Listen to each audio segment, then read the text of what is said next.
Байлық ең басты құндылық емес, бірақ ақша материалдық құндылығыңызды қанағаттандыру үшін қажет. Жағдайыңыз жақсы, көңіліңіз тоқ, өміріңіз алаңсыз өтуі үшін өз қолыңыз аузыңызға еркін жеткені жақсы. Әрине, еңбекпен келген жемістің шырыны да тәтті болмақ. Сонымен, байлардың кедейлерден қандай артықшылығы бар? Осы сұрақ төңірегінде жауап іздеп көрсек. Біріншісі, кедей адамдар ақша барлық жамандықтың бастауы деп түйеді, ал байлар керісінше кедейлік жамандықтың түп тамыры дейді.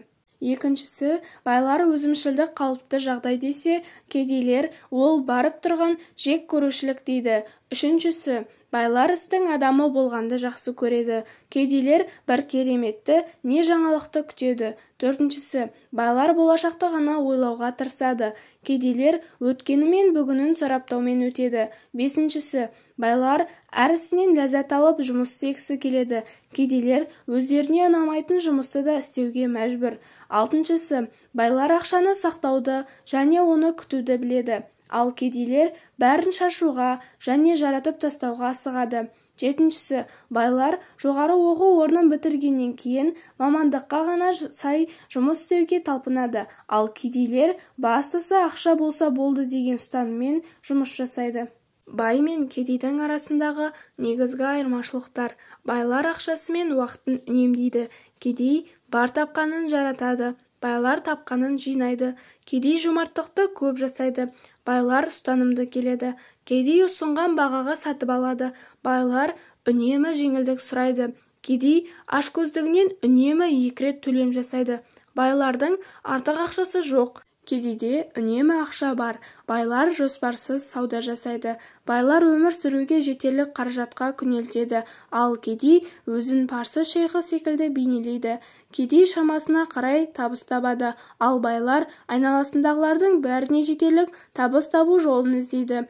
Бай байға, кедей кедейге көмектеседі. Байлар кіріс әкелетін нәрсеге салым жасайды, кедей шығынға салым жасайды. Байлар шығынды бақылауда ұстайды, кедей ақшасының қайда кеткенін білмейді, кедей ақша туралы ойлайды және сөз етеді. Байлар ол туралы тіс жармайды. Ақша кедей үшін өмірлік мақсат, байлар үшін ақша мүмкіндік. Байлар ақшаны басқарады, ал кедейді ақша басқарады. Кедей несиеге өмір сүреді, байлар нақты міндеттермен, сандармен жұмыс істейді. Кедей әрқашан мұқтаждықта, рухани бай адамға ақша да, билік те кедергі келтіре алмайды. Кедейге байлық беріңіз, сонда оның барлық әлсіз тұстары көрінеді. Нағыз бай адам бәрін жоғалтса да өзгермейді. Кедей байды жек көреді, бай кедейге мән бермейді. Бай кедейді тыңдайды, ал кедей байды естімейді. Кедей өзінен басқаның бәрін кінәлі санайды, бай себебін өзінен іздейді. Кез келген кедейдің бойында бір бай жасырынып отыр. Кедейді асығыстық және шыдамсыздық қасиеттері ерекшелейді. Ақпарат қызықты болса, каналыма тіркеліп, лайк басып, комментарийге өз ойыңызбен бөлісе кетіңіз. Алдағы уақытта қандай ақпарат білгіңіз келеді, комментарийге жаза кетіңіз. Данышпан мен кедейдің әңгімесі. Бір күні жоқшылықтан жадап жүрген бір кедей көпті көрген дана қартты жолықтырып, айтыңызшы, мен неге осындай кедей болып туылды екем деп налиды. Данышпан оған, себебі сен адамдарға жомарттық танытпайсың, өте сараңсың деп жауап береді.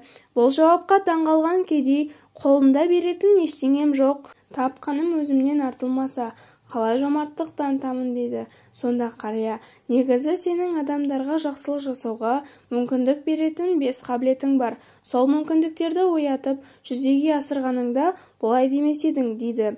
Таң қалған кедей оның қандай қабілет екенін сұрайды. Сонда данышпан, біріншіден, өзгелерге жымиып қара, күлімсіреп жүр. Алла қаласа осы арқылы да садақа жасап, сауапқа кенелуіңе мүмкіндік бар. Екіншіден, айналаңа мейірленіп қара, олар сенің көзіңнен тек жанашырлық пен жақсылық көретін болсын. Үшіншіден, сен мылқау емессің, сөйлей аласың. Ендеше адамдардан жақсы сөзіңді аяма, Төртіншіден, жүрегің тоқтаусыз соғып тұр, ендеше бар ықыласыңмен, жан-тәніңмен беріліп тұрып, басқаларға жақсылық тіле. Олардың өмірінің берекелі, тұрмыстарының шырайлы болу үшін дұға жаса.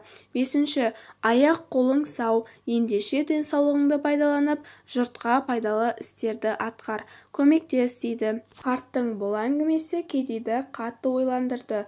Адамды бай қылатын дүние мүлік пен ақшасы емес, қардай аппақ пейілі мен адал аппақ көңілі. Бірде Билл Гейтстен біреу қызыңызды кедейге берер ме едіңіз деп сұрапты. Сонда миллиардер былай деп жауап беріпті: бай деген ол ақшасы көп адам деген сөз емес. Ең алдымен ол байлықты құру мүмкіндігі. Мысалы, лотереядан немесе кездейсоқ ойындардан ақша табатын адам тіпті 100 миллионы болса да бай саналмайды. Ол жай ғана ақшасы бар кедей адам. Әдетте ондайлардың 90% әрі кетсе 5 жылдан кейін қайтадан таз қалпына түсіп, тақыр кедейге айналатыны осы себептен. Оның қасында тіпті ақшасы жоқ болса да бай саналатын адамдар болады. Бұған бір мысал келтіре кетейін. Бір күні банк күзетшісі ақша толы сөмке тауып алады да, оны дереу банк менеджеріне тапсырады. Оны естіген адамдардың бәрі оны ақымақ деп кінәлайды. Ал шын мәнінде ол ақшасы жоқ бай адам болатын. Осындай адалдығы үшін 1 жылдан кейін банк оған жақсы қызмет ұсынады. Ал 10 жылдан кейін осы банктың аймақтық бөлімшелерінің үстінен қарайтын бастығына айналады. Солайша, бір кезде ұрлыққа бармай, тура жолда қалғаны оны осындай абыройға кенелтеді. Бай мен кедейдің айырмашылығы неде деп сұрайды осы сәтте келесі біреу. Егер адам үнемі жаңа нәрсе үйренуге құштар болса, және өзін үнемі жетілдіруге тырысса, демек ол бай адам. Ал керісінше, өзінің өмірде жолы болмағанына мемлекетті кінәлап, байлардың бәрін ұры санаса, нағыз кедей адам сол деп біліңіз. Яғни, қызымды кедейге бермеймін дегенді мен ақша туралы емес, ол адамның байлық жасау қабілеті жоқтығын меңзеймін. Өйткені өмірде бұлтартпас шындық болса, соның бірі қылмыскер аталуының көпшілігі кедей екендігі. Себебі олар ақша көрсе болды, есіл дертін жоғалтып алады. Сондықтан ұрлық жасап, тіпті соның жолында кісі өлтіруге де барады. Оның ең басты себебі олар қалай ақша табуға болатынын білмейді. Ал болмысы бай адамдар алтын көрсе жолдан таймайды. Бұған жоғарыдағы күзетші айқын мысал бола алады. Демек, бұдан шығатын қорытынды байлық қисапсыз ақша емес. Ең алдымен ол адам болмысының көрсеткіші.